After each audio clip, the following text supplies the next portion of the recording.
On May 1st, 2010, the citizens of Nashville, Tennessee braced themselves for historic flooding. It was essentially the storm of the century. Joe and Colleen Courys checked their pantry and realized they had very little food and weren't prepared for the storm. They thought they could outrun the storm, so they rushed to a nearby grocery store with their son Clay. Went shopping, took about a half an hour, and on the way back, we encountered about 10 to 15 inches of water. The water surrounding their car surged from 10 inches to almost 3 feet in a matter of seconds. The roads, still hadn't been closed. As we were crossing in our Chevy Trailblazer, it was an immediate surge of water. At that point, I rolled the window down and I told my wife and my son to get out and get on the hood. I pulled them out and I got on the hood myself. I knew I had time to use my cell phone one time and to make one call. And I am my mother's only child, and I knew I had to tell her one last time that I loved her if we didn't make it. So my mother said when she got the call from me that, she immediately called people in our church. They started a prayer chain, our minister, and she said, all I thought of was the power of prayer. A second surge of water slammed the vehicle. That second surge threw me against the vehicle. So I looked at my wife and my son and I said, I love you, stay with the vehicle. And I watched that water literally suck him underwater, and he disappeared right before my very eyes. And as Clay, my 12-year-old son, and I were sitting on top of that Chevy Trailblazer, I remember in my mind thinking, oh my goodness, I've just become a widow at the age of 41. I didn't think there was any way Joe could survive that.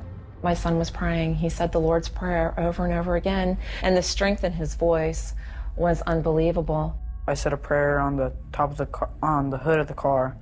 And I kept on praying the whole time because I knew if I prayed, then we'd have a better chance of getting out. At that point, it was maybe a minute later that I heard my husband screaming our names. I turned to the right and I saw just Joe's head just above in this brown, awful, swirling water. Joe had grabbed a tree and could see that the water would soon overtake the Trailblazer. The current just kept getting stronger and kept rising. Looking at Joe's face and seeing the fear in his face, but he kept looking at me and he kept saying, you're going to be okay. He said, I know that Clay and you aren't going to be able to hold on much longer. It was just like a suction pulled that vehicle and it disappeared. And again, that was a matter of maybe 2 seconds and it was gone. Colleen and Clay jumped off of the car.